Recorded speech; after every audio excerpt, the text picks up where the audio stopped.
All right, we're live. Dillian, how you doing? All right, I'm doing good. How you doing? Doing good, doing good. Yeah. So yeah, what do you want to talk So, about?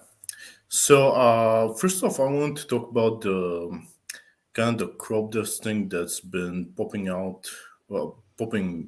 you know, here recently in Hmm. the vegan community. It's like I want to first talk about the inefficiencies, the inherent inefficiencies of animal farming. Mm-hmm. So, I guess the first law of thermodynamics is that not the third law is that you can entropy is inherent when you have processes happening. uh, you always have waste heat, and entropy is gonna increase, and you're gonna have wasted energy, in a sense, wasted useful energy. And when you have cows or any kind of animal, you're going to have wastes there, and they're actually quite significant. I mean, when you think of it, the animal is a machine that's just breathing. It has a heartbeat. It's digesting food. All that takes energy, Mm-hmm. and yeah, it's so I want to share something. Maybe I'm just starting off too strong. I don't know. Am I boring You're all you? right. No, so I'm not too familiar with the topic, like the Yeah, laws of thermodynamic, the like energy and whatnot. So I don't know if I would have many thoughts on it. Did you want me to yeah. pull up the screen? Yeah, no, I just wanted to ask you if I'm starting off too strong because I was a little nervous and I prepared Oh, a little. you're Yeah, fine. You're fine. okay. Um, Hold on, I'm just writing something down because I actually want to look into. Whenever I hear about something, I like to look into it as much as I can because I like learning new things. So I'm just making a note here on my notepad about the third law of I think, thermodynamics. yeah, it was the third or the second, but basically, it's you're always gonna have waste energy when you have more operations of something. Gotcha, gotcha. Okay, yeah, Yeah, yeah. It's not something I can necessarily respond to with a lack of knowledge in it. When it comes to the idea of farming animals, my entire take on it, my personal take, is just a moral one. I don't have a full understanding of the ideas of like methane, CO2, and affecting the ozone yeah, layer and that kind of stuff. I just have a view on if that stuff is set aside, what are the thoughts on the ethics of it? yeah. And I just wanted to say, but you have thoughts on the ethics of crop deaths. Yes, yes. And what I wanted to demonstrate here is how many more crops it actually requires for you to feed animals for a certain amount of calories to get a certain amount of calories from food. Mm-hmm. That that's way more efficient to get if you were just to grow crops for direct human consumption. Yeah, definitely, definitely. That Yeah, was yeah, that was my aim. gotcha, gotcha. Yeah, no, I think it seems clear that if we spray crops in a way that kill off insects and then birds eat the insects and die and whatnot, and these crops that we're spraying are fed to animals, that there would be a lot less deaths if we just didn't eat the animals and we just ate the crops. But I think it still comes down to what's the best way to do something, what's the most efficient way to do something, and our goal, or at least my goal as a vegan, is I want to cause as little harm as possible. Anything that can be harmed, I don't want that harm to happen. But if harm has to happen for me to survive and thrive and whatnot, then I accept it. I'm not just going to like end my own life. But so, in the same way that we might want farms to stop slaughtering animals, we also might want crop farms to stop slaughtering animals. So, I guess that I just think that there should be more of a fight towards changing that because it seems like because when we tell people that them eating meat, therefore they're putting it in demand. Like they're purchasing it, so it's in demand. So that's why these acts are happening. The same thing's happening if we just don't care about crop deaths and we purchase our food and then it's put in demand. If some vegans or all vegans put some effort into caring about crop deaths, then we would have something kind of like how people that go to buy makeup, they buy the vegan makeup instead of the makeup that causes harm. So I'm sure there's a lot of different ways to at least have less crop deaths. And so if we tried to find which products cause the less death, then it would be known that it's in demand. Similar to vegan products are in demand in restaurants. I don't know about where you live, but where I live, all the fast food places and the restaurants have vegan options, like a bunch of them, and because veganism's in demand.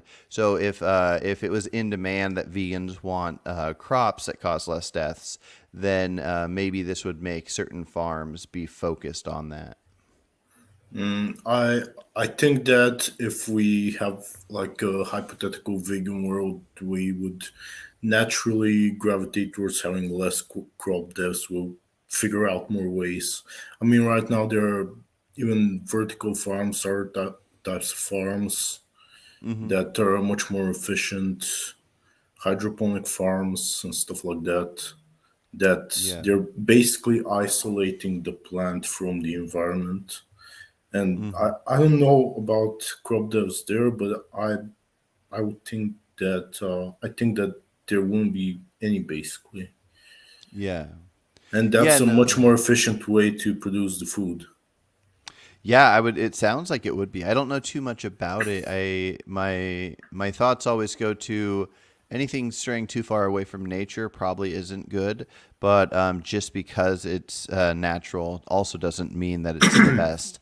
So my instinct would be that growing things without dirt or growing things away from natural sunlight would make the things that are growing be of less quality.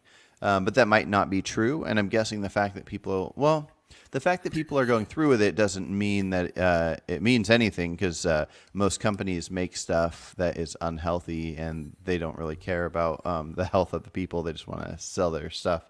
But I like to hope that the the vertical farming and the hydroponic, is that what it's called? Hydroponic Yeah, it's farming? when they're not in Yeah, in the soil. water. Yeah, Yeah, yeah, and that's fascinating. I hope that it works out well. And yeah. I don't know what to say. I'm not even too against the fact that some crop deaths will have to happen in regular farming. I just think that the more we can get away from it, the better. And I don't know exactly how to get away from it. And if you can't, then you can't. Um, so yeah. yeah.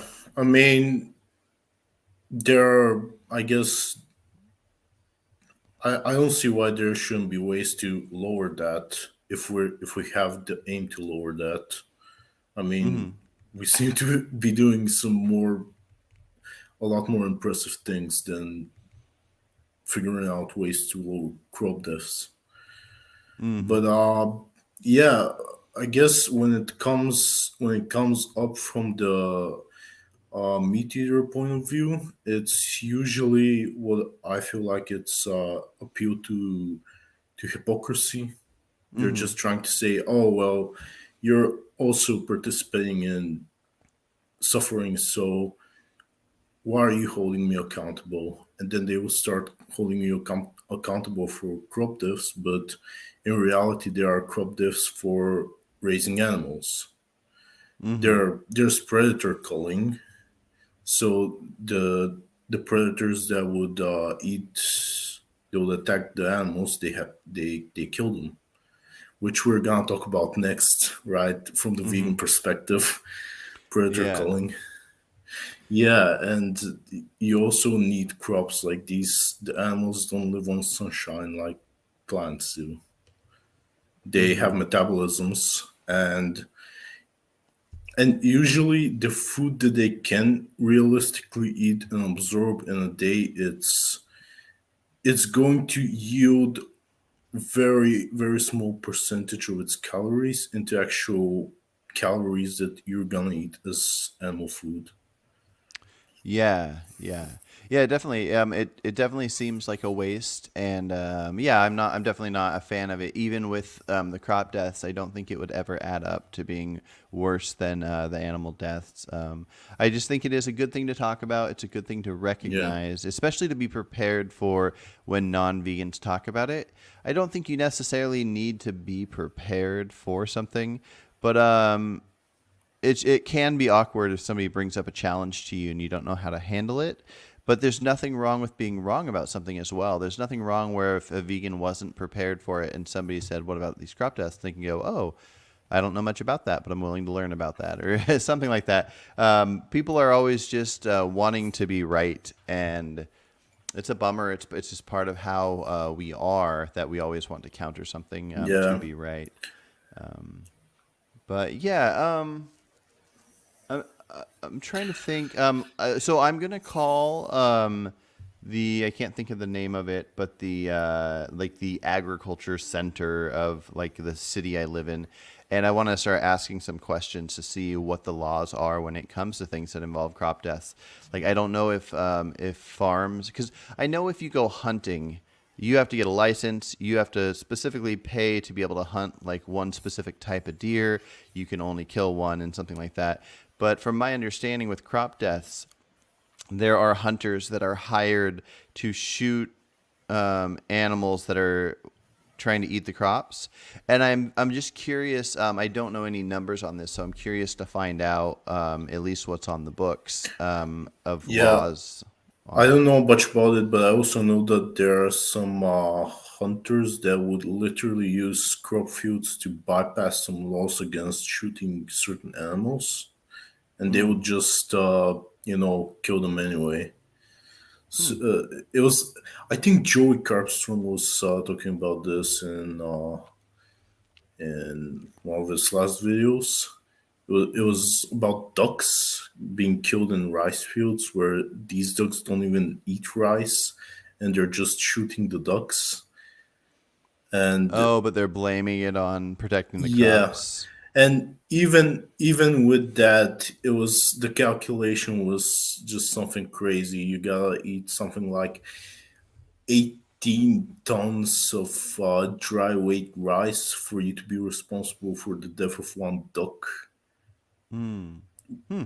Yeah, which is ridiculously low. You have to eat, what you eat as a vegan to be responsible for the death of about 1.5 mice for a year, which some people say that it's hundreds of mice per slice of bread, Oh, gotcha. Yeah, which no, I it's haven't. it's, it's not true. Gotcha. I haven't heard the specific numbers. Yeah, I am curious to look into it. The thing that I find the most interesting would be something like the amount of insects that die from pesticides, and comparing that to something like honey.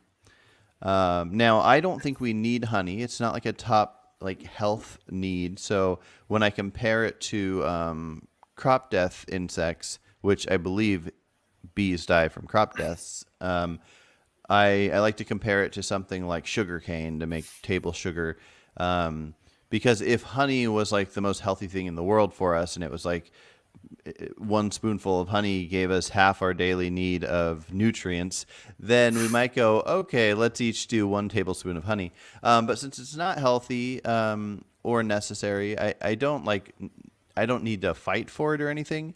But if we knew that twice as many insects were dying to get a tablespoon of sugar than to get a tablespoon of honey, I think it would be slightly silly of us to maybe put focus on honey the way vegans happen to do. Or to choose sugar over honey. I'm not sure. Yeah. Yeah. And I I guess you had you've said a bunch of times that you don't really care about insect deaths. Hmm. And Just on the what do you grand think? scheme of things. Yeah. So do you think we should take like precaution with insects to sort of care about them, but their deaths are largely unavoidable It because they're so depends. small. Yeah, it depends on the outcome. So if it is true that we are killing so many insects that it's messing with our ecosystem and therefore it's like destroying the planet, then I would say that should become a top priority. But if we're ignoring that, if we're just looking at the ethics of insects are sentient but to a small degree, and then other animals are sentient to whatever degree they are, I kind of view everything in life on a scale. Like, what are the most important things to worry about? And so, if there were no laws whatsoever, if people could kill people and steal from people and all this stuff, my first focus would be to make a law against killing. It wouldn't be that I would focus on all these little things, including bug death. I would just say first we need to figure out how to make it illegal for humans to kill humans. And so, same thing when you look at vegan topics. I was just talking to somebody about this the other day, where vegan vitamin D3 is pretty expensive. And so somebody that can't really afford to monthly pay like $20 for vitamin D3, if they got the cheaper stuff, it uses lanolin, which is a derivative of sheep wool. And so they were asking me like my thoughts on it. And I feel like the fact that it's sheep wool, and this wouldn't be good in a vegan world. We wouldn't take sheep wool. We wouldn't have sheep. We wouldn't own sheep. But if we need vitamin D3, and as of right now in a non-vegan world, the vegan stuff at the health store is crazy expensive. You're not like, you don't lose your vegan card for taking some vitamin D that's not a vegan vitamin D. And he was asking about like the little patch of leather on the back of pants. I've purchased a couple pair of Levi's since being vegan, knowing that there's the little patch of leather. I like that product. I think it's good.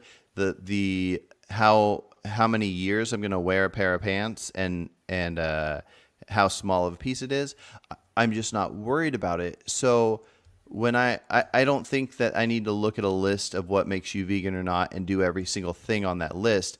I think of what's reasonable to do and what's the biggest things to fight for. I think it would be much more important to fight for changes in factory farms, making talking politicians into legislating rules about not taking the pig runts and slamming them to their death and not cutting out the teeth and the tails and all that stuff. I think that would be way more important to change our laws on that than it would be to protect bug death.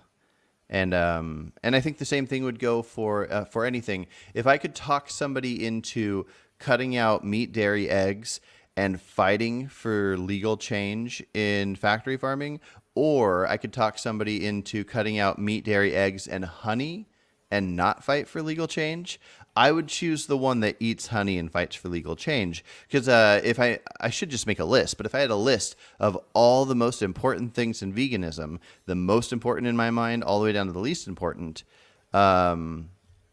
I think it'd be great if I could get tons of people in the world to do the top half of those things. So It's like a queue. You just yeah, gotta check out the top priorities. Even though, like, I if somebody is gonna fight for legal change, I would definitely bet on the guy that's committed enough not to eat honey. oh, sure, sure, and that's kind of the thing that goes with it too.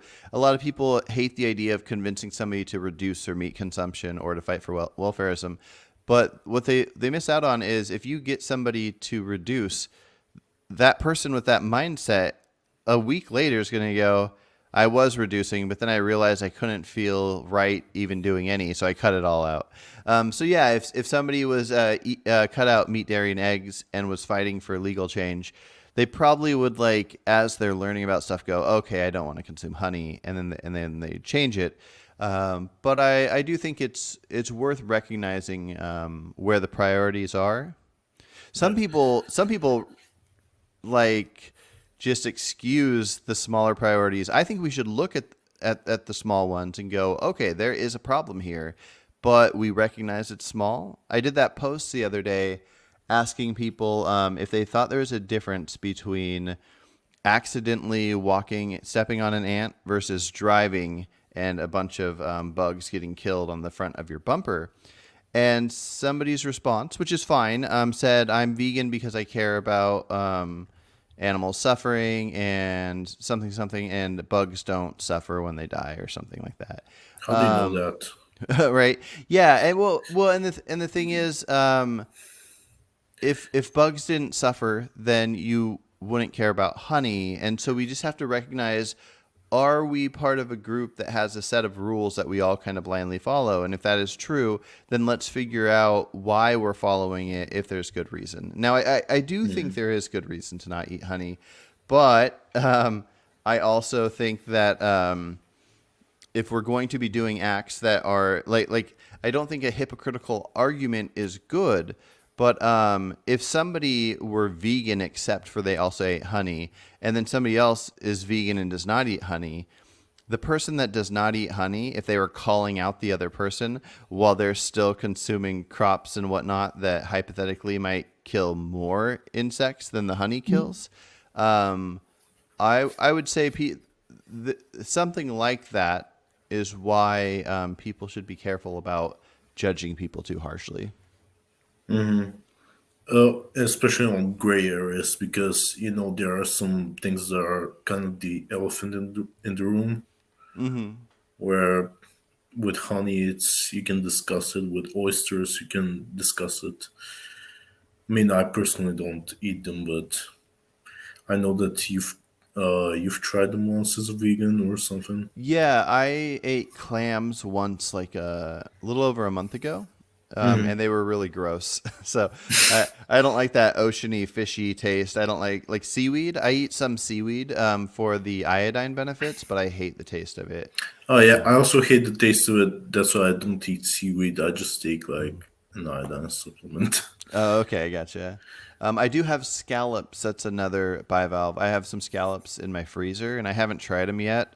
I'm not in any rush to, but as long as they're scientifically considered to not be sentient, and I would guess that they're even if they were on any kind of a level of sentience, which they're not, it would be lower than insects. So it would be more humane to eat bivalves every single day than to go driving in your car and hit Or insects, to eat insects like or to some eat people insects. now. Yeah, yeah, Like yeah. what the fuck, man? Yeah, yeah, yeah. Sorry, can I curse on? Yes, yeah, you're fine. Okay. Um, Yeah. So um, yeah. I wanted to share some stuff. Just kind of go back to the cows, I guess. Oh, yeah. Do you want me to pull up that screen? Yeah, yeah, yeah. Okay. So basically, I just want to kind of show what amount of land would be used to grow crops for for just animals. And again, that applies the most is the most amplified with cows. They're the basically the least efficient animal to grow, but it applies to all animals, that you're gonna give them a certain amount of calories from crops you've grown, and you're gonna get a lot less. Hmm. So that's the free trade which is available. Yeah, basically that's the energy that the cow's gonna need for a day. That's 18 megacalories. That's basically 18,000 calories. And the I know I've seen some stuff. It's like if you're on a carnivore diet and and you eat basically only beef, you're Mm-hmm. gonna need about 2 cows per year to be slaughtered. You're gonna eat 2 cows. So I'm not trying to say that everybody is eating just beef. I'm just trying to kind of isolate it and show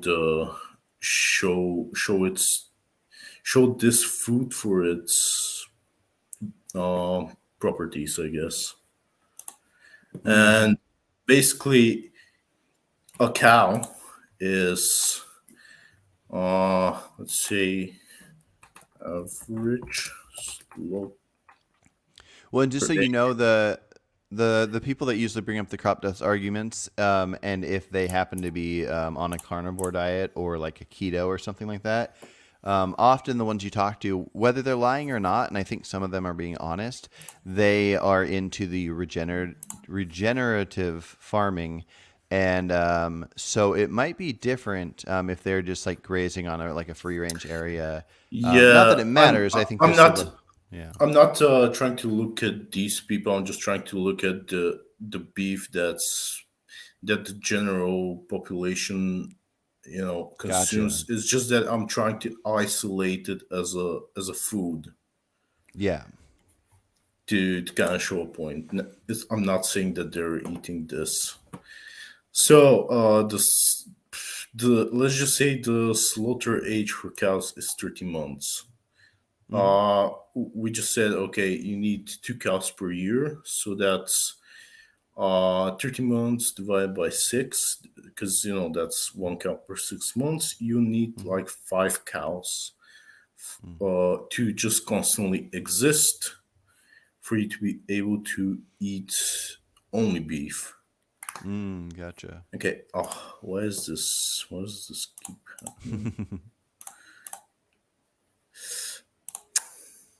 Uh-oh, you missed one. Did I? Oh no, it's just making you do a whole bunch of them. I hate these. Oh my god.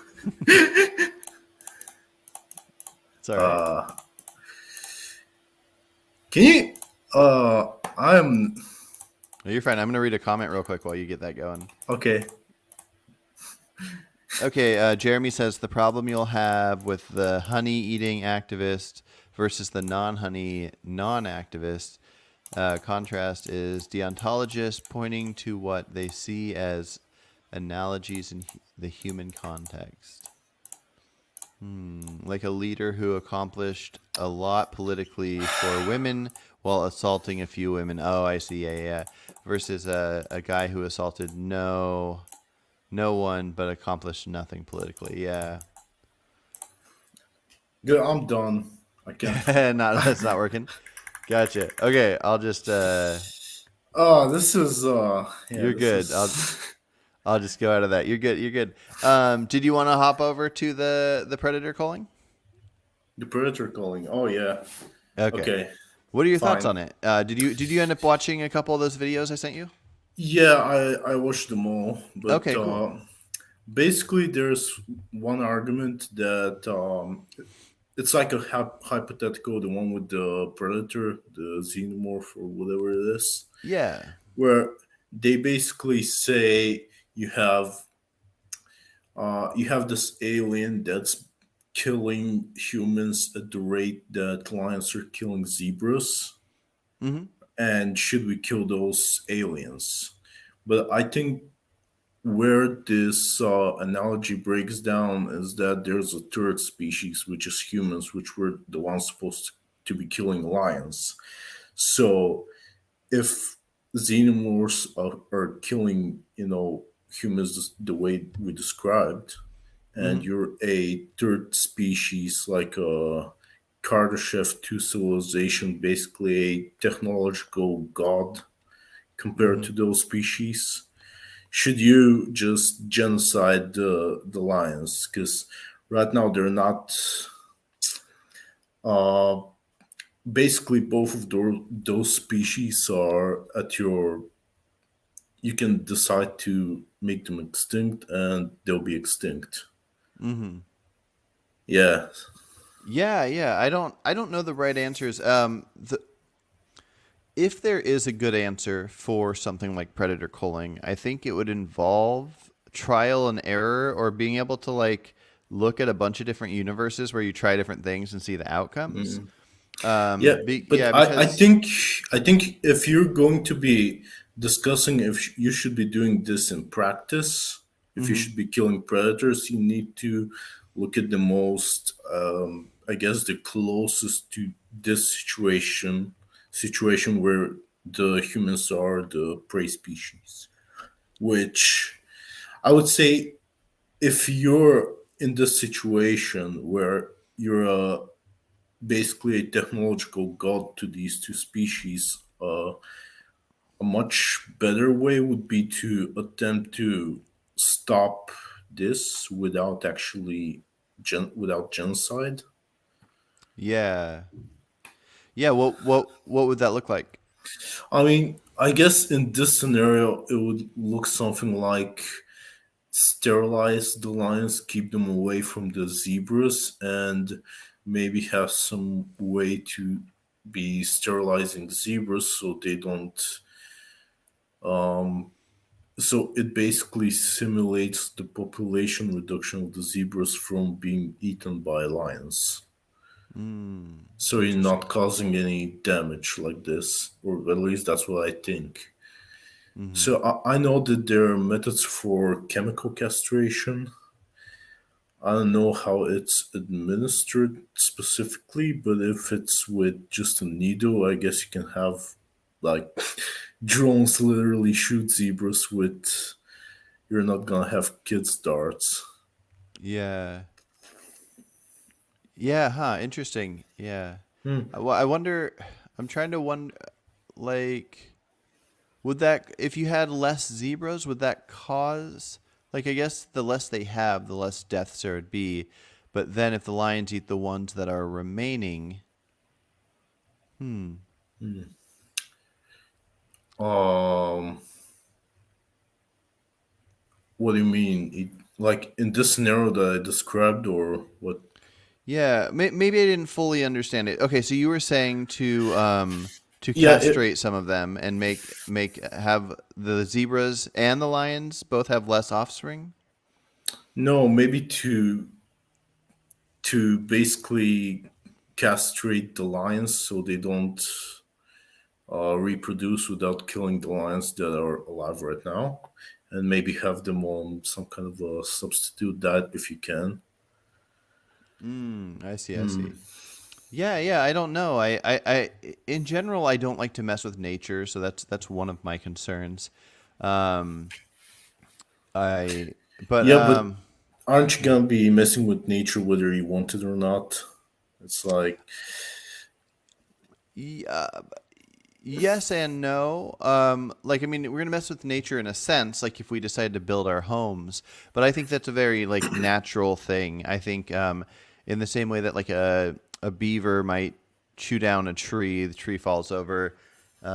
It's messing with nature in the sense that there might have been birds and squirrels and things wanting to live in that tree, but this beaver decided to take it. So if we cut down trees and we make houses and we build our different things we build, um, this is part of nature.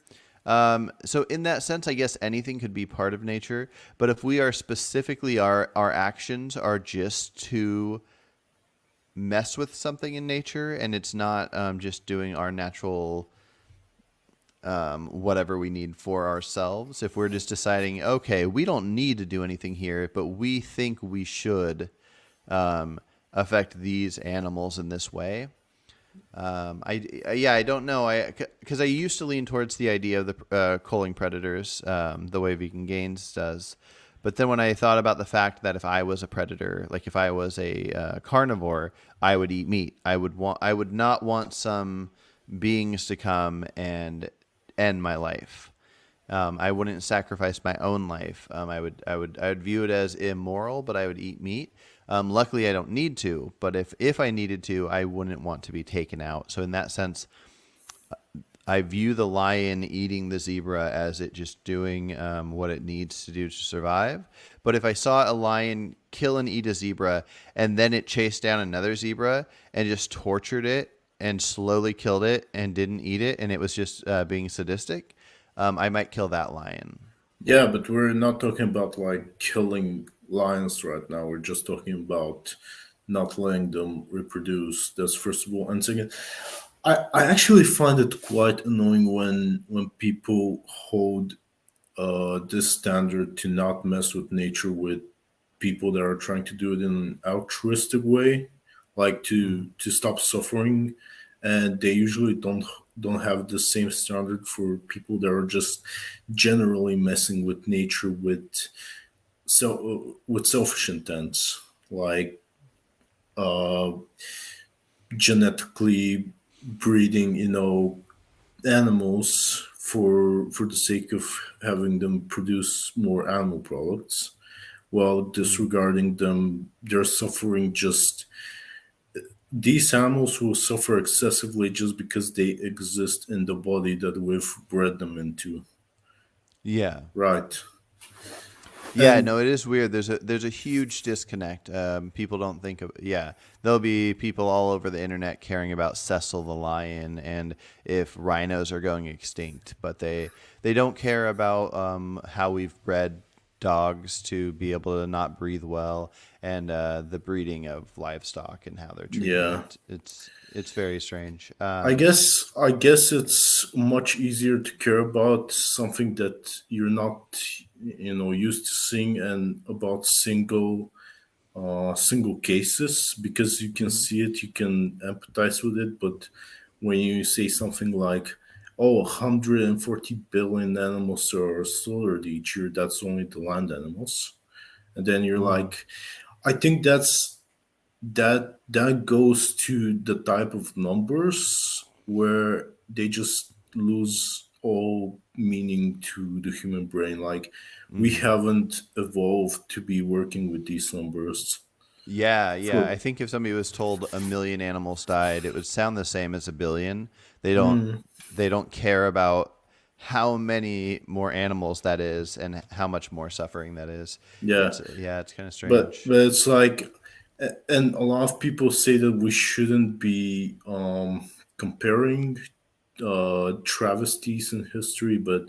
I think we should be, because we need Hmm. some perspective here. Because 140 billion, that's more animals than there have been humans in human history every year. Yeah, yeah, And it's like every single uh, kingdom, dynasty, oppressive system, just authoritarian regimes. That's slavery. That's the Holocaust. Everything. It's like yeah. it trumps it. Yeah, definitely. Especially when you look at the suffering. I think it's complicated when you look at the death. I don't think animals should have to die, but if they were Thanos snapped out of existence, I'm not prepared to care to a huge degree, especially just compare, kind of like we were talking about comparing what mammals go through versus what bugs go through. I would also put the harm of animals and like the suffering and like the enslavement and whatnot at a high range, where I would put their death itself at a way lower range, but I'd put their death above the suffering of bugs. But like when you look at like throughout all of human history, for the most part, people hunted to survive, and like let's just say before animal agriculture, it was. I don't have too many thoughts on this idea of somebody hunting to survive, but in the in this, I don't know exactly if I'd say more recent years. I don't know how many thousands of years we've been having animal agriculture. Maybe like 10,000 years. I don't know how much of that I would view as a necessity for human survival that I'm okay with, but definitely in the past like 200 years in more first world countries, there has been just this wild amount of horrible treatment of animals just because of how factory farming works. And so I don't know if I would compare animal deaths in the trillions or however far to human deaths. I think I view them slightly different, but the suffering, I would say, it's definitely one of the worst things in a sense. But yeah, I don't know. I'm trying to work through the ideas in my mind of how I connect these things, because we can connect anything and we can say, okay, so this issue, like we could say animal suffering, this issue is worse than any issue that's happened. But we could I would also in say I Mhm. would say this in terms of sort of instilling urgency in people. That's my goal with this. Not Hmm. yeah, I would say worse, but again, it's we're talking about things that are basically you can't comprehend them. It's too big. Even the human Yeah. population is too much to understand it. Yeah, no, it definitely is. It definitely is. And but so what do you think should be done? Like, do you think the best thing that can be done is vegans to be activists that go to try to make other vegans? Do you think there's certain laws that would be more important than that? What do you think right now is the most important thing that humans should be doing if they want to make a change for animals? I think that even if there is one most important thing we can know for sure, I Hmm. think the most important thing is to have diversity in tactics. I think Mm. that's just generally a good idea, and I think that if you want to be an activist, if you want to do something, you should do whatever you're best at, Hmm. and Gotcha. Yeah, that makes this sense. way we have enough people to apply all tactics, so we might as well have the best people doing you know, the things they're best at. Yeah. Yeah, yeah, for sure. Well, I feel like even in the same sense that we would say the trillions of land animals that are killed to be eaten is a bigger deal than say insects dying in crop deaths. I think we can also separate all that kind of stuff. So I think what I might do, I've been thinking about this for a while, and I think I will do it. Is kind of form a list of what are the worst things happening when it comes to animals. What things are legal to do that do happen that would be the worst situations? Because in the same sense that we can say the animal holocaust is worse than anything in history, if we aren't figuring out any ways to make this not happen, it might be best to figure out, okay, what if we took every vegan topic, let's say we break it down to 100 topics. Even if there were 1,000, we could break it down to 100 more generic, where the 1,000 would be more specific. So we had 100 topics, and out of those 100, whatever number one is, or at least what the top five that would most people would agree one of those is number one, if everybody put their focus into getting opening up people's eyes. Because if you just go to random meat eaters and say, "Oh, it's best to be vegan. If you're eating animal products, you're part of this problem causing all this whatever." But if we took a topic, let's just say we knew that pigs were the ones that suffered the most, and it was the most inhumane thing, and instead of telling everybody go vegan, cut out all the cheese and all the dairy, all the eggs, all this stuff. If we just got the whole world to stop eating pigs or something, I mean that's just a random hypothetical. Like I don't know if pig harm is the worst, but or even if it was more narrowed down from that, if it was pigs and factory farms. And so we told people like, okay, if you go to the store, you have to find the one that says like certified humane or something if you're going to get a pig product. Otherwise, try to abstain from all pig products everywhere. And then if you get enough people on board and you're sharing just that information and the people don't feel threatened, they don't feel like they're told if you eat meat and we're talking about veganism, you're a bad guy. So you need to figure out how to counter this and then walk away thinking vegans are crazy. Instead of that, say, okay, keep eating your meat, do your beef, do your chicken, do whatever. But look what happens to pigs. Can we focus on pigs? I wonder if something like that would be how you make a slow, incremental change in the world. I feel like I would disagree with you. I'm not. Mm. It's like a single issue thing.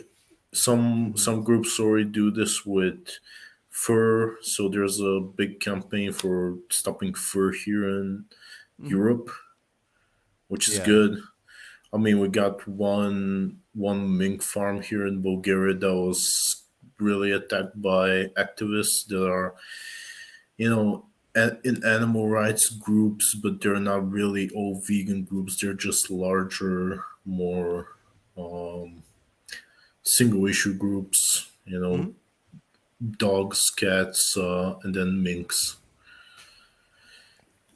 Um, but for advocating this, like, what do you mean in outreach events or just generally when you're speaking to people?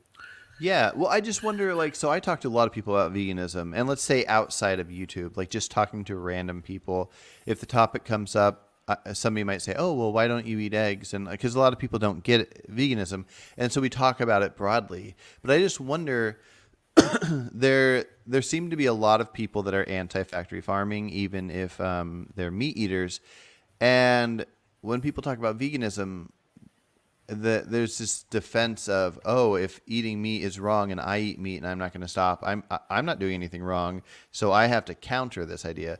And so I just feel like I wonder if like half the world would get on board and agree with a simple topic if they weren't being judged for all their actions, if they weren't having to think, well, dairy's in everything. I'll have to give everything up. And I don't think I need to give up this stuff. I don't think this stuff is wrong. But if instead it was like one individual focus, have you seen, what's it called? Dominion? Yeah, yeah, Okay. So the opening like 20 minutes of that, or maybe it's like 25 minutes, is what happens to pigs in factory farms. yeah, And so I just feel like if instead of people being countered on everything they eat. I mean, I doubt there's a non-vegan that has a vegan day because so many things have milk and eggs and whatnot in it. And so I just wonder, like my initial thought, I've spent like 15 years, even off and on when I wasn't vegan a while back, but I thought it was the moral thing to do. I spent a lot of time trying to get people to go vegan and to see why this is the moral approach. And I don't know, just like pondering ideas of what could be good. I just wonder if it is best to look at single issue topics like fur. You were saying the thing about fur. I'm guessing everybody's on board for, not everybody, yeah, but most people. yeah. And they would fight harder for it if they saw the videos of minks in the cages and whatnot. So, Yeah, and I guess it's something that's not centered around food, even though in here in Bulgaria the farm is kind of owned by this largest poultry producer in Bulgaria, and they're trying to do this circular economy thing where they feed the slaughterhouse waste products from the chicken to the minks, and then when they slaughter the minks, they put in the chicken feed or something, and then they sell the skins for fur coats. yeah. And it's yeah. And I Well, think one of the there. main things that the minks are used for is the oil. Like there, I guess there's like an oil that you get out of them. I don't know exactly how that works, but it's something used in. It's used for like some medical stuff, and I want to look into that further because that was some defense of mink stuff that I heard somebody using. Is that the mink farms only about like 5% of the fur gets used for anything because that's all like there's not a high demand for it, but there's a high demand for some oil that comes out of the mink. But I'm I guessing didn't there's know got to be that. yeah, I'm guessing there's got to be an alternative, but yeah. Yeah, I don't know about that. But yeah, I'm still thinking about the single issues when it comes to just vegan advocacy in general. It's I feel like if you're more consistent yourself with what you're saying, Hmm. okay, well, maybe the people that will you convince will be more firm, more stable in their beliefs, and I don't know, maybe they'll just Hmm. stay vegan instead of uh realizing, okay, well, I'm doing this and it's horrible, so might as well do that. Yeah, no, you might be right. I guess I just view it more like if you look at something like human rights, it's kind of separated. It's like we'll talk about abortion sometimes, but we'll talk about circumcision sometimes. And it's not like you have to have like a set stance that covers all the human rights topics. It can be so in the same sense that I one day I could talk to somebody for an hour on abortion and I don't have to bring up circumcision. I could probably spend a day just talking about pig treatment, and I don't have to bring up cow treatment, you know?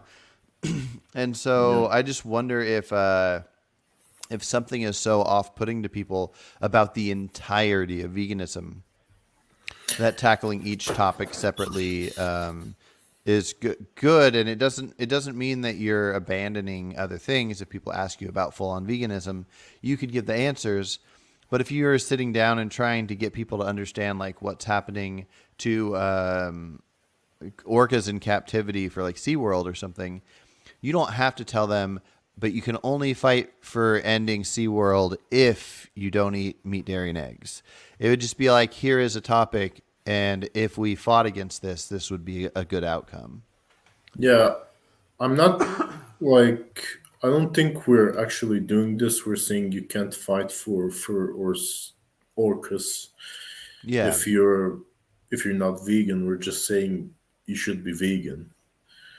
Yeah, It's yeah, yeah, for and sure. the thing with human issues nowadays, it's when they're polarized, like abortion or circumcision, they're usually on both sides. They're altruistic, but they're not like slavery where you're when you're arguing for slavery because you're a slave master.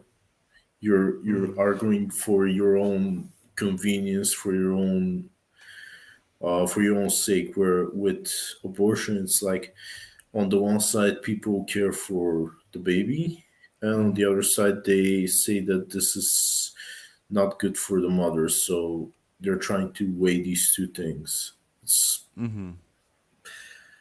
but in a sense, it's also about them because it's a human issue and they're humans, I guess.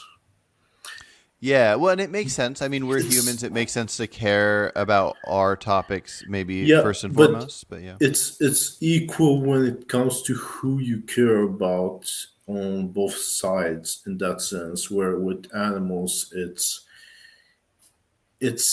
similar to slavery. You're arguing against slavery for the sake of the slaves, as someone that's not a slave, or you're Hmm. arguing for it as a slave master.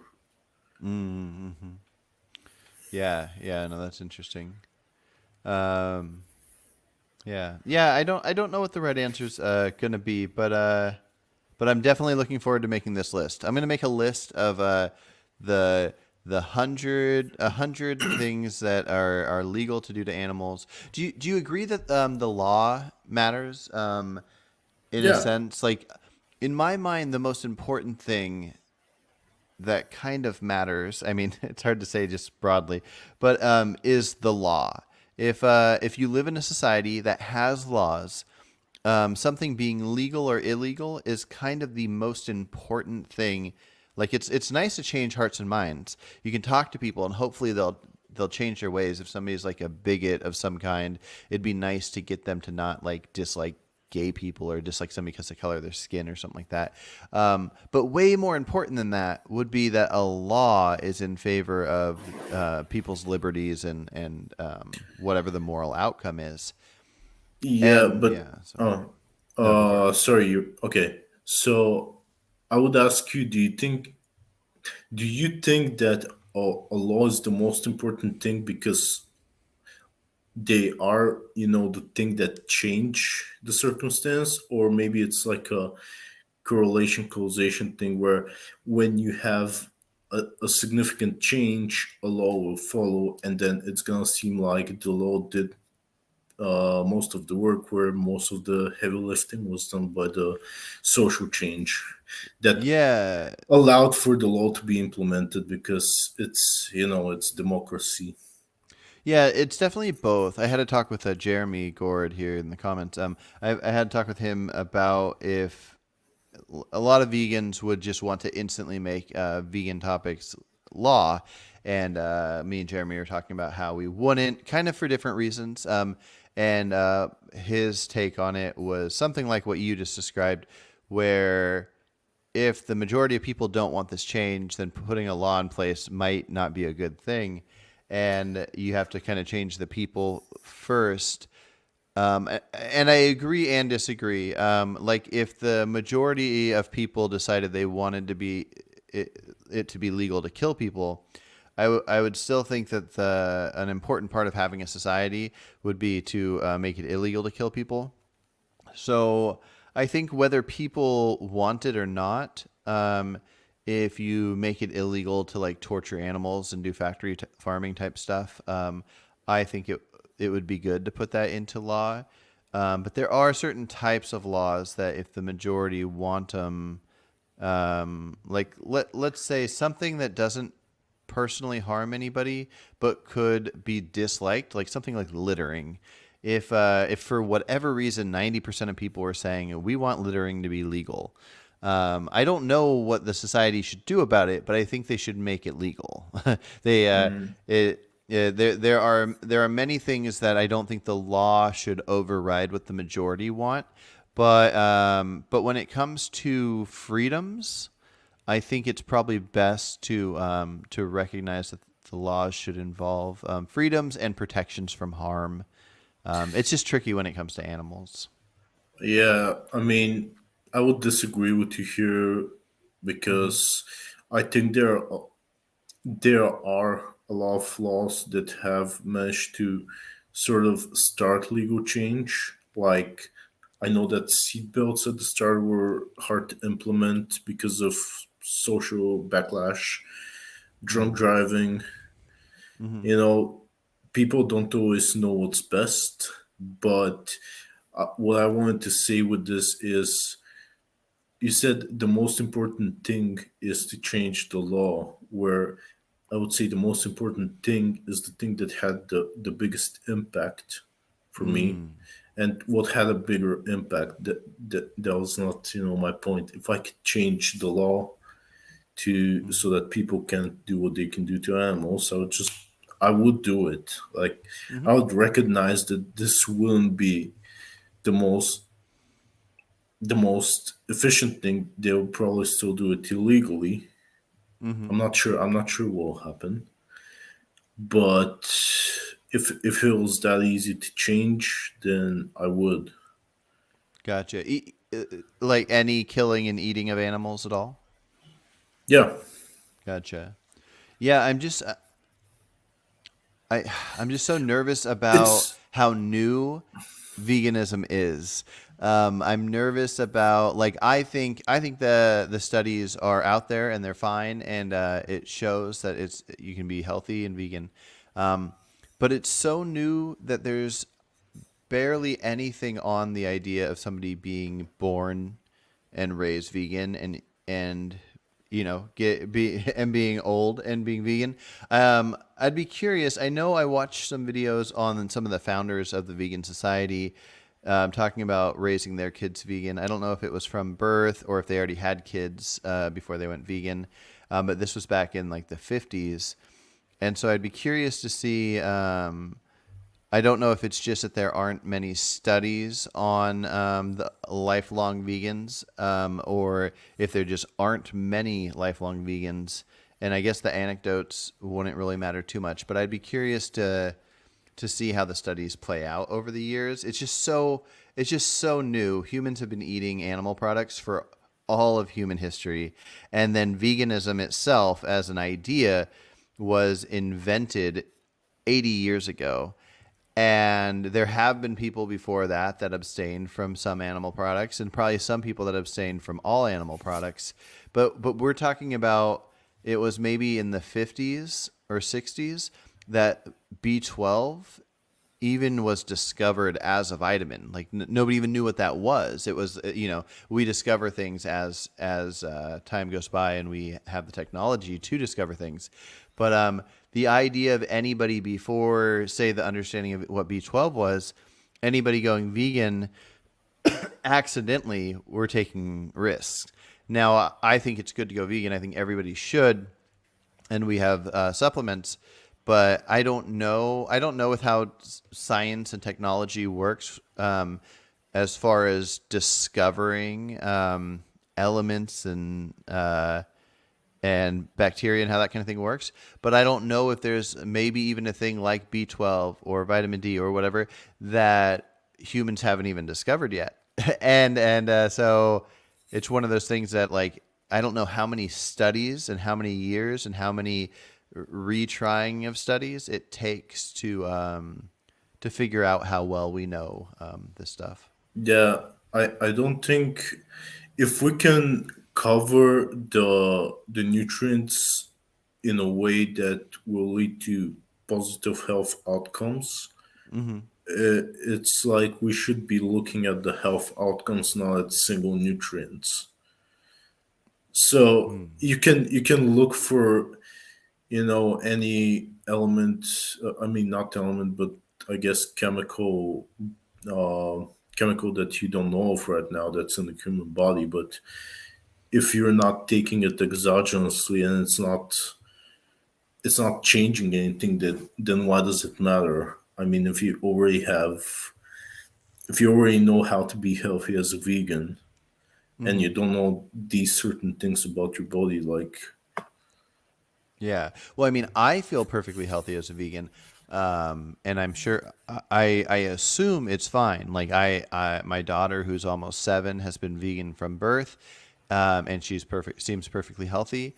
I don't feel like I'm doing any kind of experiment with her or anything. Like I've looked into the studies, into many studies, and I feel perfectly fine with it. I guess I'm just a skeptical person. I like to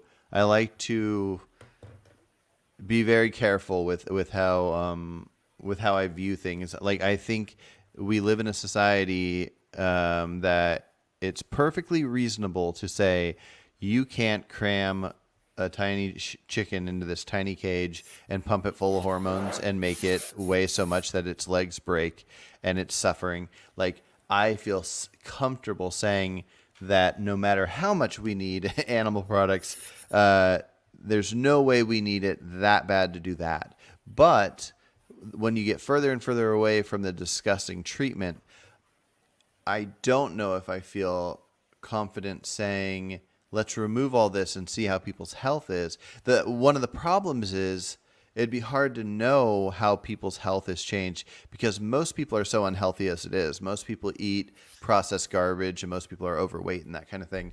So removing animal products really probably actually wouldn't be too much of a negative thing for the people that don't even care about their health anyways. But I do see. I respect the people that think they need animal products to be healthy, and especially the ones that think that it's best to not harm animals, like the type that would want to go hunting or something where an animal's not harmed at all until it's just shot, dies quick, and somebody's consuming its flesh because they think they need it for survival. Um, yeah, I don't know. I don't know exactly how to feel on this in that sense. I'm more of the thought of changing hearts and minds, but I think there's a lot of laws that can change to give animals more rights for sure. yeah. I've also recently, for a short while, seen this kind of movement within the vegan movement where they actually don't want changes in law for Hmm. improving animal welfare, which, yeah, Yeah. have you seen it? Well, I've seen it with people I talk to. I definitely talk to people, and they say they have no interest in a law changing. I don't know if you saw that talk I had where I asked somebody that if farmers figured out how to cut off the legs of cows and have them sit on Yeah, shelves, yes. and they But said no, they wouldn't fight for that law to change. Yeah, it's to me it's very disgusting. I can't imagine it. it's there are some people. I know this German girl Rafaela.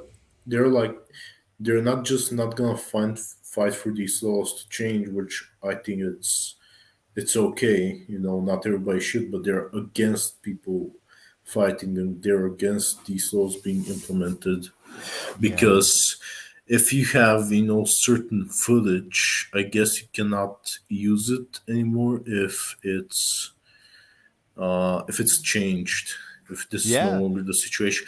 But I would disagree with that because Mhm. there are also a lot of people that would come to you and say, "Oh, you vegans can't change anything," and I would say it's even better to just explicitly say to people, this used to happen and it's not happening Yeah. anymore because of activist pressure. Hmm. And I guess the more broader thing I would say to these people is animals. It shouldn't be up to the animals to suffer so you can have better activism. It's up to you to be a better Right. activist so you Yeah. can have better activism for the animals. Yeah, It's yeah. I hear a lot that if we fix a lot of regulations and end the factory farming, then people will say, oh, okay, that's enough. I can do these other things to animals.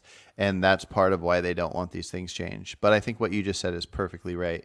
I think it's let's let's have better laws to have better treatment for animals, and then we have to, if there's a wrong thing still happening, we have to be able to argue for that and explain that, and we yeah. shouldn't make animals suffer so we can explain it better. Yeah, Yeah. exactly. Yeah. And what was I gonna say? Uh yeah, Well, I one guess thing. it's if you're claiming this that they shouldn't the conditions shouldn't be improved, like how does it look like from outside of a vegan view, like from the standpoint of a meat eater? It just looks, I would say it looks just hypocritical.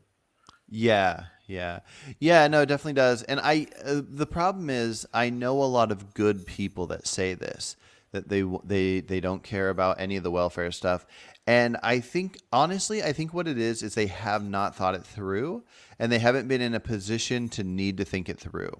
And here's the best way to look at it. So there probably are some laws when it comes to farm animals, but probably not too many. We've seen with the factory farm stuff, they can do pretty horrible things. So there are animals, cows, pigs, chickens, that there's essentially, if you have a farm that has these, you have no laws, no rules. And I think the only way to think this through of why you'd feel different. A lot of people say they don't feel different when it comes to humans. They'd compare it to like, oh, well, if you have slaves and you have slaveless Tuesday or whatever. But look at humans and all the laws we have. Now imagine we had no laws whatsoever. You could kill humans, you could steal from them, you could punch them, you could do all these different things. And then let's say we got together, me and you and all these people, and we're like, okay, so we live in a society where anybody can do whatever they want to these animals and to humans, and there's no laws. What do we want for human laws? And it wouldn't be, we want everything that currently exists. We want free speech. We want no killing. We want no violence, no punching. It's illegal to punch. It's illegal to steal. We want property rights, all these things. We wouldn't say we need the government to give us all these things at once or else we won't accept any of them. We'll be like, no, give us the no killing. We want the no killing. And then so the equivalent of these vegans that say they don't want these different things, they'd go, nope, I'm okay with being killed unless I can get no killing and no raping and no punching and no stealing at the same time. And that's bogus. Like, if you live in a society where laws can exist, you want each individual law that would be a good law to exist. And if it doesn't exist, if it is currently legal, then you want to change that law. We with animals, we just happen to have a lot of them. There should be laws about what you can do with cows in a factory farm. There should be laws of what you can do with chickens. There should be a thing where it says you can't pump a chicken full of stuff that's going to make their upper body grow so fast that their legs break. And that just becomes illegal. If people want to have chickens and raise them, then they have to let them run around and be out in the grass or something like that. And I don't know exactly where the cutoff should be. Part of it is people feel like if you give these laws, if you ask for these laws, you're claiming that it's acceptable. But that's not true. You're looking at what can possibly change, what laws could I get into place? Let's get that into place and then let's fight for more. And if we don't get more, then whatever, but we should try to get as much as we can get. Yeah, and I guess we should know the whole, like what laws we want, but we should have like a hierarchy. So if you're a vegan, you should be, in a sense, practicing a representation of what you want the laws to be, so how Mm-hmm. people are going to live in the future. But I guess you can you can have laws that are less than that. You know, Hmm. I accept that all laws are going to be implemented step by step, even if I want them to be implemented instantly. They're not. Yeah. That's just Yeah. the Right. reality Yeah. of it. Yeah. And again, I don't see how the world will switch from this to a vegan world without having gradual implementation of laws where we can do it. Right. It's Yeah. how is that transition gonna look like? Hmm. Yeah, yeah, no, I don't think it's ever worked with anything in the history of time. Like every city and state and province and country, like there are endless amounts of laws. There's little tiny laws that you just can't even imagine all the different ones, because once a situation happens where something should be legal or illegal, then the law changes and that new thing's added and it's a little thing. So to say like, okay, let's treat all these animals horrible until we can get the world to be vegan, that's well, and if somebody's against something like Meatless Mondays, what they're not realizing is if individuals cut out some meat that they eat, then that's going to be less meat in demand, so less animals are being killed. That's no different than making vegans, because there's still going to be animals that are killed and eaten by the people that are not vegan. But if you turn 5 people vegan and they don't eat animals every day of the week, and then you turn, I'm not even going to try to do the math, but let's just say you turn 1,000 people into Meatless Monday people, there's going to be like, because it's a mathematical thing where you would just take the amount of meat that is not being consumed, and then that amount of demand is going to add to how many, or subtract from how many cows are bred into existence and how many chickens are bred into existence.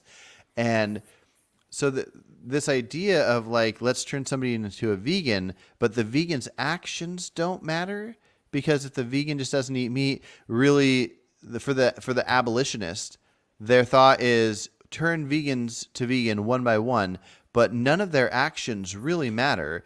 It doesn't matter if less animals are killed in their minds. In their minds, the only thing that matters is you're slowly getting closer to the end goal of abolition.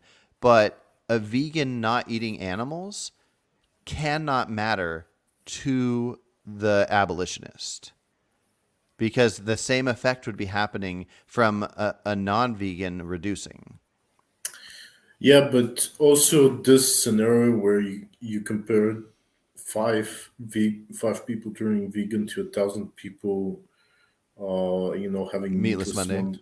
Yeah. Uh, I would say that's a very stretched out hypothetical, because usually how it goes is you would instill some kind of urgency, like Mm-hmm. through footage, through documentaries, and that's the general tactic, I guess.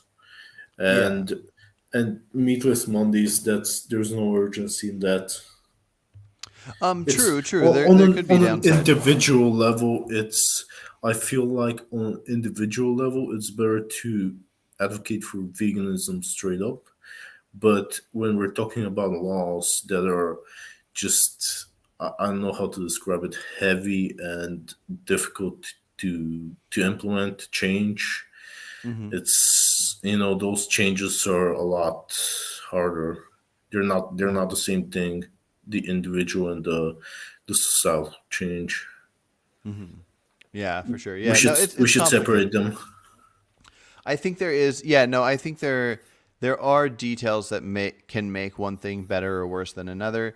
Like for example, if the whole world like cut out half their meat consumption, that would be better than getting 5% of the world to go completely vegan.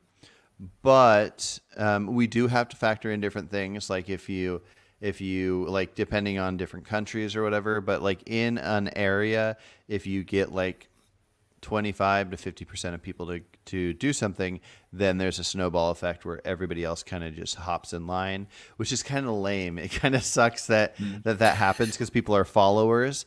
Like so many people are just sheep. But I guess if it's going to happen, you got to factor that in. Yeah, I guess Yeah.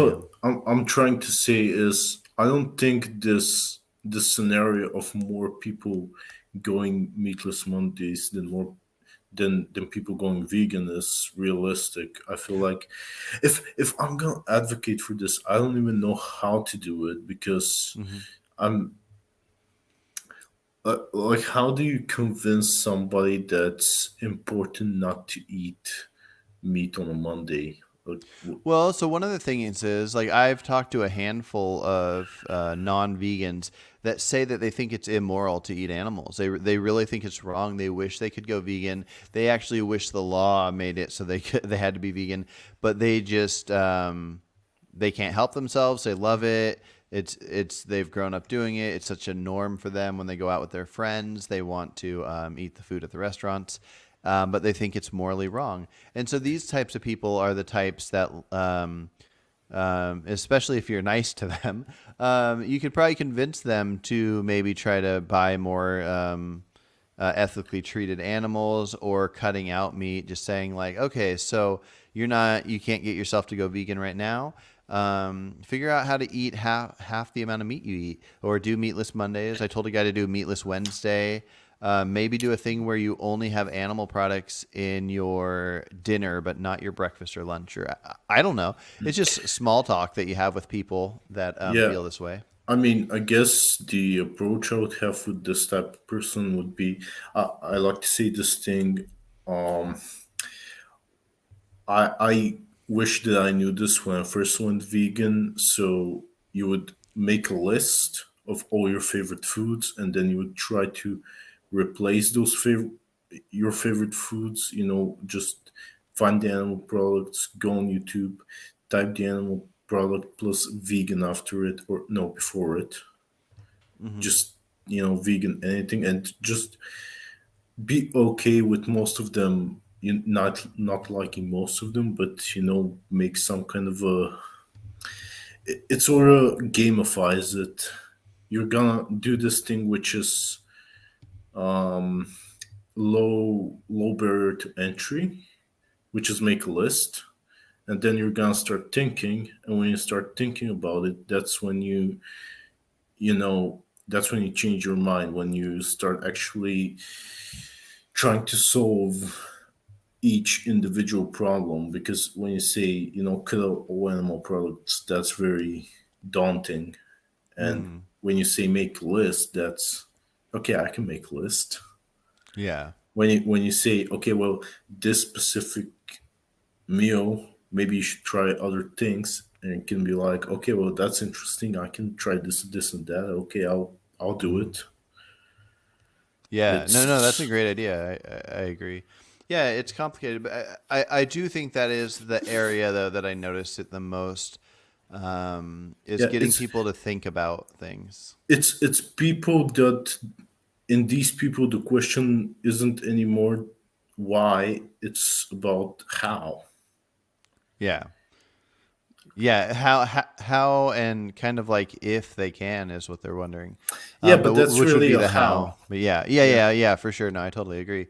But yeah, I know way too many people like this, and which is fine. I mean, we everything that's wrong is kind of on a spectrum. We do all kinds of wrong things, and then one of the things involves how we treat animals. So, like in my mind, in one sense, I just think like, okay, even if you're gonna eat like one steak a week and then you're vegan the rest of the time, this horrible thing's happening. But then I have to recognize like, okay, so we're in this world, horrible things are happening. The best we can do is try to do the best we can do.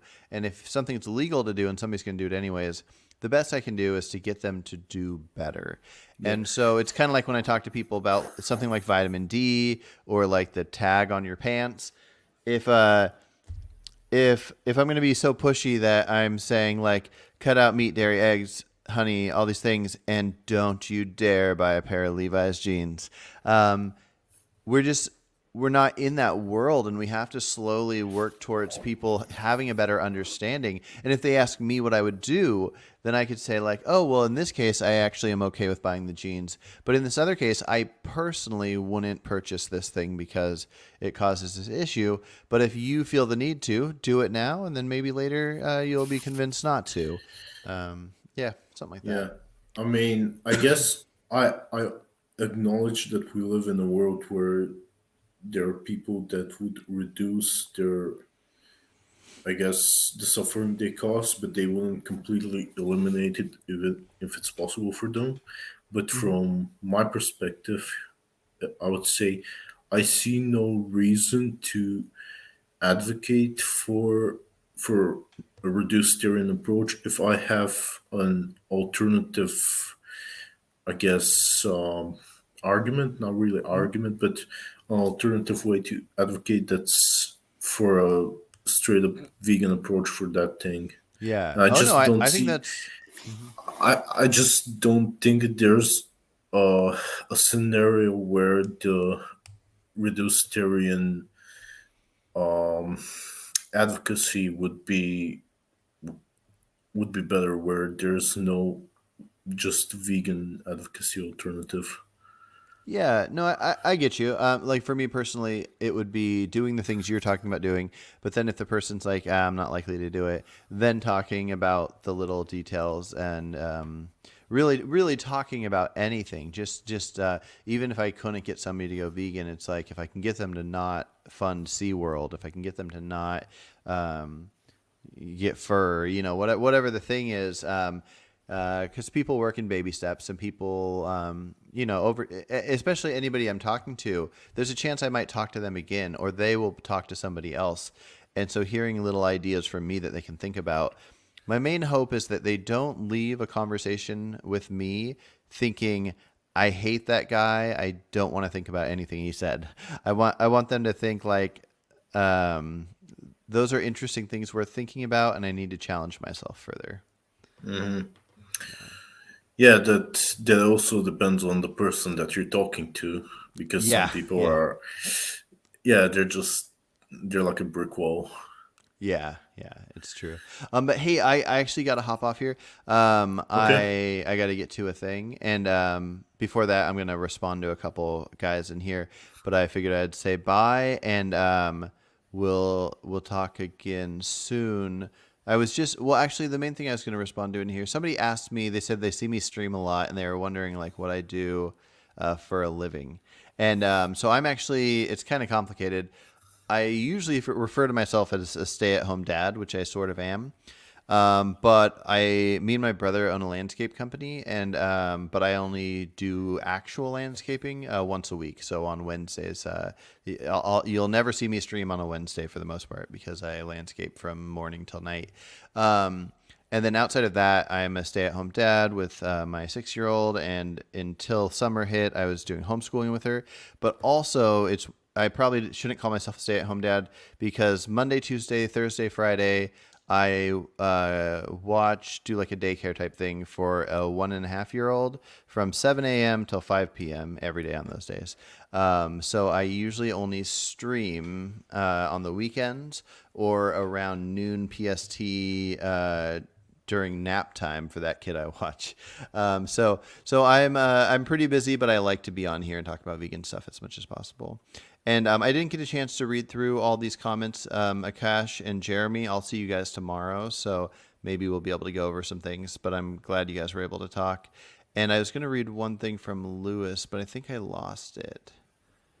What did Lewis say? Carson, would you say that your argument regarding making laws against consuming animal flesh and milk would radically change if non-animal lab milk and meat became very affordable? Oh,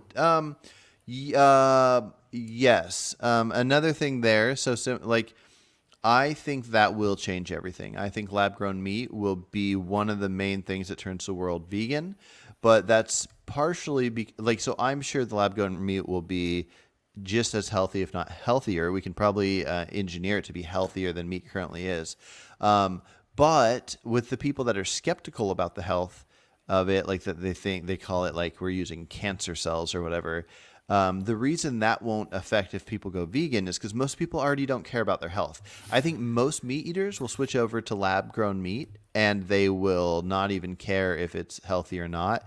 They will all of a sudden go, I can't believe people used to eat meat. How disgusting. Or, like that they used to harm animals because now they're not doing it. Yeah, I What do you disagree with think? that Oh, actually. really? Okay. Yeah, so actually I don't like. I like the idea of lab grown meat, but I don't like to rely on kind of techno fixes that are in the future. It's Yeah. kind of like nuclear fusion. Yeah, nuclear fusion is gonna change everything, but you know, you can't have it right now. Another thing is, Hmm. I don't know if it's actually gonna change the minds of most people, like you said. Hmm. There might be a lot of lashback, like big propaganda campaigns against it. I think there will be a little bit. I've It's, already seen a few I people think there talk will be a about the lot. health sides. Yeah, but I think it would only affect it for people that care about health, which is not most people. I don't think so.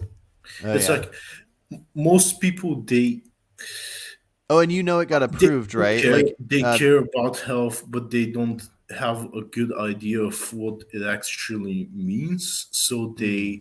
they think that what is done by most people is healthy, and if you have this Mm. weird, thing that comes from a laboratory, that's surely bad. It's messing with nature. Yeah, I know what you mean. There will be skeptical people. I've talked to many meat eaters that have told me that they'll definitely switch over if it's the same thing grown. Mm. When I say people aren't healthy and those people won't care, I'm mostly referring to like I don't know if it's the same you're in Bulgaria, right? Yeah. Okay. I don't know if it's the same there, but like here, there's fast food places nonstop. And everybody, the lines are always long. And most people here in the US just eat processed garbage, fast food junk. Mm. And so I think those people, like if McDonald's changed to having only lab grown meat, most people aren't even going to question it. They're not even going to care. As long as it tastes how they want it to taste and the right chemicals are added, the right amounts of oils and salts and sugars are added to things, I think most people won't care. I didn't know that there was a lab grown milk. If that's true, that's really cool. Yeah. And lab Uh, grown eggs, that's great too. Yeah. I think the backlash will be, around the same level of the backlash of just plant-based meats right now. Mm. I Oh, Yeah, well, the difference is with the plant-based meats, with like Beyond Burgers and Impossible Burgers, anybody that's like skeptical about vegans, they'll try it and go, that's all right for a vegan burger, but that's not good. But if they can taste something that is grown to be the identical thing, like this is actual beef, this is what would grow on a cow, but it was just done in a lab. Now, people knowing it might be or a weirded out. factory, because a lab is a research facility, and when it's in the public, it's gonna be made in factories, not labs. But yeah, that's just Yeah, a detail. yeah, for sure. But then again, I think the arguments to explain to people why that's essentially what's already happening with their animals. Like, I don't know if you know this, but cows, if they weren't shot up with hormones, their meat it supposedly tastes gamey like a deer meat would Hmm. taste. But the reason they're pumped with hormones is to make their flesh not taste like gamey, and so we're even when it comes to Yeah, and animals that are grown, we're constantly humans are messing with things to yeah, get the best taste for sale. and I don't know if you knew, but the reason they rip off the testicles of male pigs is because if they have them, one of the reasons is if they have them, the Mm. meat tastes apparently different, tastes weird. I think I've heard that, yeah, which is Yeah, it's very disturbing that yeah. they would do that for that reason. I There mean, was that's like in Yulin. I know that people believe that if you basically torture the dogs before you kill them, their meat tastes better.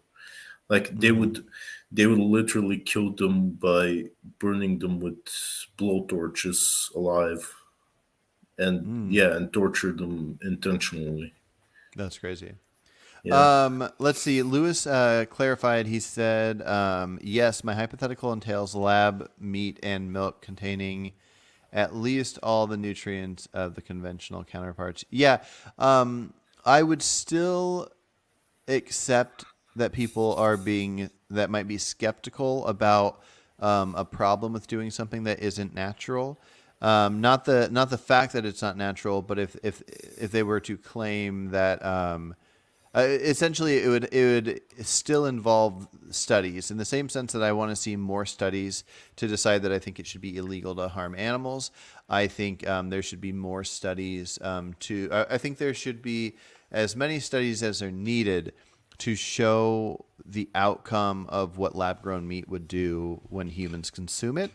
I'm guessing it'll be fine. I'm just like honestly like I my brain won't allow me to accept something I don't accept. So I I have to say that I need the studies and that it's complicated. But luckily, I think most people would go vegan. I think 95%. I think as soon as lab grown meat is affordable, and I don't know if you know, Dillian, but here in California, the FDA approved of lab grown meat that's Yeah, already I like heard about finished. that. I don't know what that means exactly. I don't know if that means that now that it's approved, they can just mass produce it. I don't know how long it'll take, but I mean, I'm going to even if it's guess. approved, you need, infrastructure, hardware to mass produce it. You need Oh, for sure. economies of scale. You Yeah. don't know how cheap it's gonna be, like inherently, Yeah. to mass But produce it, it. but in a hypothetical, like I would say that as soon as it is mass produced and is the same price as its counterpart, um, I think at least in the U.S. and probably yeah, I'm just gonna say at least in the U.S. I think 95% of people will be vegan within a couple years. I do not think that there are many humans that would be willing to eat animal flesh, but the ones that would be the people like Garland Farms and the regenerative farming type people, the people that like to go hunting, and there would be skeptics when it comes to the like chemicals and all that stuff. Yeah. But it's going to be health people. It's going to be people that are already eating either keto or paleo or even carnivore. It's going to be the people that they don't purchase meat that has hormones pumped into it. They don't eat fast food, and they're going to say, "I'm not going to touch meat grown in a lab." And that's going to be such a small number of people that I'm going to feel good about the fact that if is the case, then it'll be really easy to go in and put all the regulations ending factory farms. The only farms that would be left would be regenerative. I hate that word. Regenerative farms. I hate the in the middle gets me, and I think most people skip over the But anyways, it would be again. It's just like the bugs. It's going to be so much of the world will be changed in a positive way that it'll be the least of my worries. Yeah, I mean, again, I don't think that's what's gonna happen. I think that when it comes, it's definitely gonna make a change. We can capitalize on it by, promoting it or promoting Mm-hmm. veganism with it. Mm-hmm. But I don't think it's gonna be that magic wand that solves our Mm-hmm. problems. I think it's a more systematic issue because this idea of a small family farm that just raises animals, that they just give animal products and meat, is way too instilled into people. Even people that eat a lot of junk food, they would I think a lot of them would just reject such a product just on the basis that it's uh, I it's hear, it's it's trying uh, to simulate a product that's coming from there, but it's not exactly it. Like, there's not the small yeah. family farm aspect. Well, true. I, I think some people will reject it, but here's the thing. I think the people that would look at like packs of beef side by side, and one says like organic grass fed, and the other says nothing, and the grass fed one's like a couple dollars more. the majority of people will always grab the cheaper one. They don't care if it's organic. They don't care about that kind of thing. And so if you had lab grown meat sitting next to the cheaper version of regular meat, if they were the same price, somebody might go like, oh yeah, I'm not sure about this lab grown thing, and they'll grab the other one. But if you had lab grown meat that was like a couple dollars cheaper than the regular one, I'm not saying that this is likely that it would be cheaper, but if you did have it cheaper, and I think most people would view the regular one as like how they view the organic. They'd go, oh, this one's a couple dollars more and it's this versus this, but it looks the same. It's the same product. And they would just take it home. But especially fast food. I hope it becomes subsidized in a way where all fast food uses the lab grown stuff. And even though I don't want people to eat fast food and I don't want people to be unhealthy, if the fast food stuff had it, they wouldn't question it. They might say, oh, can I get a non-lab grown burger? And if the place says no, they'll go, oh, well, I'm hungry and there's $1 menu. I want 3 cheeseburgers. And they're just going to take whatever's there because they don't care. They want the taste. I mean, I don't know about in Bulgaria, but here at movie theaters, the popcorn, the butter that you put on popcorn is soybean oil flavored to taste like butter. And it's just oil drenched all over good. popcorn. It actually does taste good. Yeah. No, I hate that it tastes good, but that is poison. We are putting poison down our throats. It tastes good because I haven't tried it, but I'm saying that's good. Oh, that's good that it's not a real one. Oh, yeah. At movie theaters here, all the main theater chains, there's no real butter, but only because of cost. But people don't care that they're shoveling in buckets of soybean oil. Like soybean oil. This is not good. And so anyways, my point is most people don't give a shit about what they're shoveling into their face. And I'm one of them. I mean, I try to be as healthy as possible, especially lately, past few months. And I've gone back and forth. I've known what good health is, at least in my opinion, through Dr. Michael Greger of nutritionfacts.org. But I've still, over the years, whether vegan or not vegan, if I find vegan donuts that taste good, I'll down like 6 vegan donuts in one sitting because I am addicted to food. If things have the right amount of sugar and oil and salt, I take it down. What happened to the crop dose? Right? Yeah. No, I don't do that currently. But like, I just mean like throughout the years, like that's my, like most people, and I just want to point out that I'm not immune to this. Most people, if they taste unhealthy processed garbage, they're addicted to it and they want to just consume a whole bunch of it. And, so anyways, there's problems here. I think us vegans that are fighting for veganism, who are also fighting for issues like abortion and circumcision and all these other things, should also fight for, I guess it's not a fight, but should have open dialogues with people about their health, because I think people should care about their health more. There's a lot of different topics that could happen. But luckily, I think unhealthiness is going to be why the world becomes vegan. I think lab-grown meat will be accepted immediately by all unhealthy people. And we'll see. You could be right. We can agree to disagree. We can place bets if you want. Yeah, we should. I do want to read one last thing that's an anti-vegan. Can you hold on just a second? Yeah, for sure. Let's see. There's an anti-vegan in here. I've dealt with him in comments of my videos before, but he says lab-grown meat isn't vegan. It is made with the DNA meat cells of domesticated farm animals. You will always need living animal donors because the meat cells always have risk of dying.